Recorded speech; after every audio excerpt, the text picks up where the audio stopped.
Welcome to Manila Updates TV. Subscribe and press the bell icon for more updates. On February 4, 2026, the Philippine Congress was a hive of activity, its halls echoing with anticipation and tension. The imposing Batasang Pambansa complex, usually a symbol of routine governance, became the focal point of national attention as crowds gathered outside and lawmakers filed in, aware that the day's proceedings could shape the country's political landscape for years to come. Across the nation, millions tuned in to live news broadcasts, their eyes glued to TV screens flashing urgent impeachment headlines. The fate of President Ferdinand Bongbong Marcos Jr. hung in the balance, and the air was thick with speculation and debate. Social media buzzed with opinions, and every Filipino seemed to have a stake in the outcome. Inside the House Committee on Justice, the atmosphere was electric. Lawmakers, journalists, and concerned citizens packed the hearing room, each aware that history was unfolding before them. The committee had become the arena where the nation's most pressing questions about leadership and accountability would be addressed. The impeachment complaints, brought forward by a coalition of activist groups and opposition leaders, accused President Marcos Jr. of betraying public trust and violating the Constitution. Their allegations ranged from controversial executive decisions to questions about transparency and governance, sparking heated debates both inside and outside the halls of power. The committee's task was clear but daunting: to meticulously review the evidence and determine whether the complaints had enough merit to proceed to the next stage. Lawmakers pored over documents, engaged in intense discussions, and weighed the potential consequences of their decision, not just for the president, but for the integrity of the nation's democratic processes. After hours of passionate arguments and careful deliberation, the moment of truth arrived. The committee members cast their votes, hands raised in a tense silence. The chair's gavel struck, signaling the decision. The complaints would be dismissed, deemed lacking in sufficient substance to warrant further action. The announcement sent ripples through the building and beyond. Supporters of President Marcos Jr. erupted in cheers outside Congress, celebrating what they saw as a vindication. Meanwhile, opposition figures and activists expressed deep disappointment, their hopes for accountability dashed, at least for now. For President Marcos Jr., Metseni's decision was a significant political victory, reinforcing his hold on power. For his critics, however, it marked a major setback, a reminder of the challenges faced by those seeking to hold leaders to account in a polarized political climate. As committee members exited the chamber, they were met by a swarm of journalists eager for statements. Lawmakers explained their votes, some emphasizing the need for due process, others lamenting what they saw as a missed opportunity for reform. The decision, many agreed, would set a precedent for how future impeachment efforts might be handled in the Philippines. The committee's ruling was final at this stage, effectively closing the door on the current complaints, yet the political consequences were only beginning to unfold. Analysts predicted that the decision would fuel further debate, energize both supporters and critics, and shape the strategies of political actors in the months ahead. Across the country, citizens reflected on the day's events, questioning the strength and limits of their democratic institutions. The outcome prompted discussions about the balance of power, the role of checks and balances, and the ongoing struggle to ensure accountability at the highest levels of government. As the committee room emptied and the dust settled, one thing was clear. While the immediate drama had ended, the story of political accountability in the Philippines was far from over. The nation now watched and waited, knowing that the next chapter could be just around the corner. The House Committee on Justice began its work by meticulously examining whether the two impeachment complaints filed against the president met all the necessary technical requirements. This initial step was crucial, as any misstep in paperwork or procedure could derail the entire process before it even truly began. Committee members pored over the documents, scrutinizing every page and signature to ensure that the complaints were properly filed and in accordance with the rules set by the Constitution and the House. Both complaints, one submitted by Arlene de Jesus and the other by Masa Atal, successfully passed this first hurdle.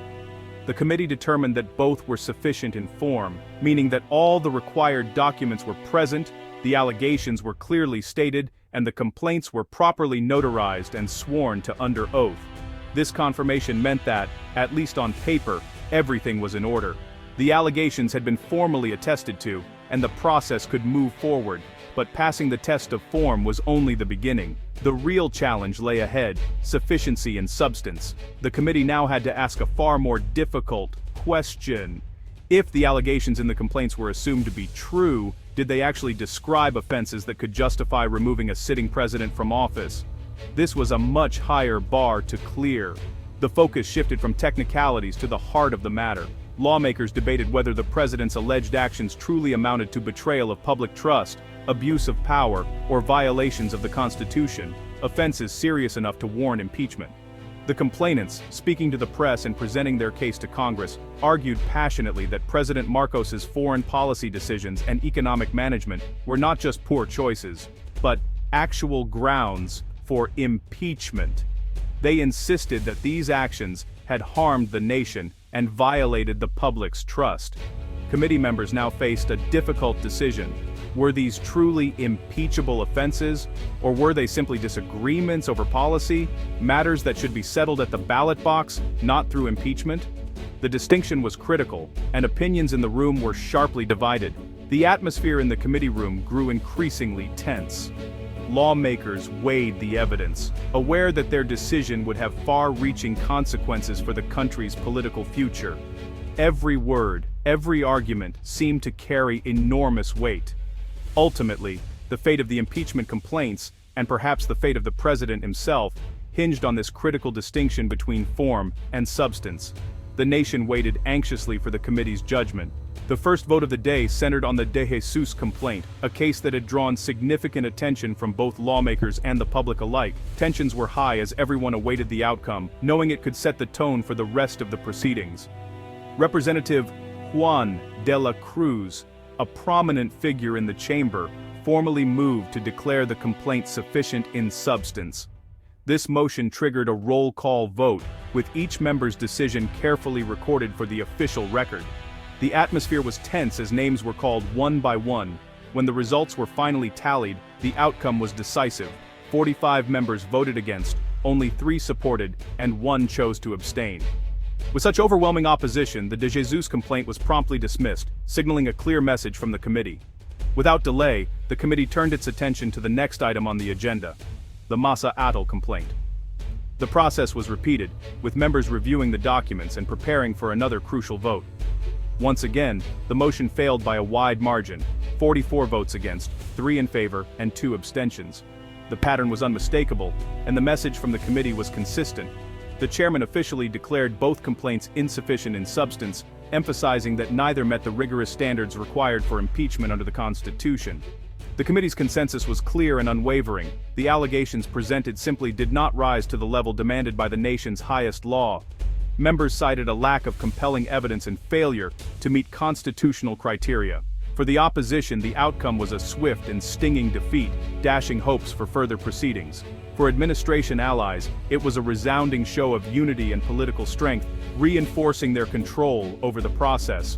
With a firm strike of the gavel, the chairman brought the session to a close, signaling the end of this dramatic chapter in the ongoing political saga. The much-anticipated drama, which had captured the nation's attention, ended with a decisive and almost anticlimactic conclusion. Lawmakers filed out, and journalists began to pack up, already preparing to report on the day's events. As the dust settled, attention quickly shifted to the political aftermath. Analysts and commentators debated what the results meant for the future and how both sides would regroup for the battles ahead. Why did the complaints fail? The committee explained. Impeachment isn't about policy disagreements. The Constitution requires specific, grave offenses, like treason, bribery, or betrayal of public trust. Most allegations centered on the president's handling of the West Philippine Sea and economic policies. Lawmakers argued these were policy matters, not impeachable crimes. The complaints lacked detailed facts, no clear evidence of illegal acts, just broad grievances. Impeachment, they said, is a legal process, not a tool for political opposition. The committee insisted the bar for impeachment must remain high to protect stability. Their decision reaffirmed that only serious, well-documented offenses should trigger an impeachment trial. Critics immediately accused the committee of railroading the process. They claimed the hearing was rushed and designed to shield the president. Committee members pushed back, arguing the process was efficient, transparent, and followed House rules. Chair Gising emphasized that the committee's job was to check for legal sufficiency, not to conduct a full trial. The lopsided vote, they argued, reflected the weakness of the complaints, not bias. Supporters warned that letting weak complaints proceed would destabilize the presidency. The committee insisted their decision was about upholding the Constitution, not protecting Marcos. The debate over fairness and process only deepened the political divide. With the committee's dismissal, the next step is a formal report to the House plenary. The report details the findings. Both complaints were sufficient in form but insufficient in substance. The full House will vote on whether to adopt the committee's recommendation. Given the president's supermajority, the outcome is all but certain. The complaints will be formally laid to rest. This plenary vote is a final check, ensuring the whole chamber concurs. The process, though predictable, is a key part of legislative checks and balances. The impeachment saga, at least in Congress, is nearing its end.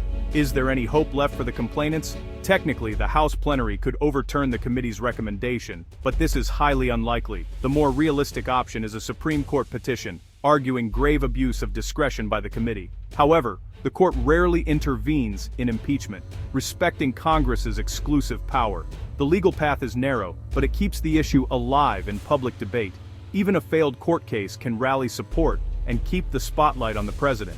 For now, the committee's dismissal stands, but the opposition may continue the fight in other arenas. The story may be over in Congress, but not in the court of public opinion. Committee members defended their process, insisting it was guided by the Constitution, not politics. Chair Gising stressed that due process was observed and all sides were heard. The majority argued the complaints simply lacked legal merit. No impeachable offense was clearly alleged. They likened their role to a judge dismissing a baseless lawsuit. The committee rejected claims of political bias, framing their decision as a defense of constitutional order. Allowing weak complaints, they warned, would destabilize governance. For them, the swift dismissal was proof of the complaint's weakness, not a railroad. The impeachment debate unfolded amid broader political maneuvering. Talk of a possible complaint against Vice President Sara Duterte swirled, but committee members insisted their focus was solely on the president. Critics accused the administration of using impeachment to consolidate power and intimidate rivals. Administration allies dismissed these claims, promising any future complaint would face the same rigorous process. The episode highlighted the inherently political nature of impeachment, where law and power collide. For now, President Marcos's position is secure, but political divisions have deepened. The opposition's accusations of railroading will linger. The process has set the tone for future battles in Congress. The nation braces for what comes next in its ever-evolving political landscape.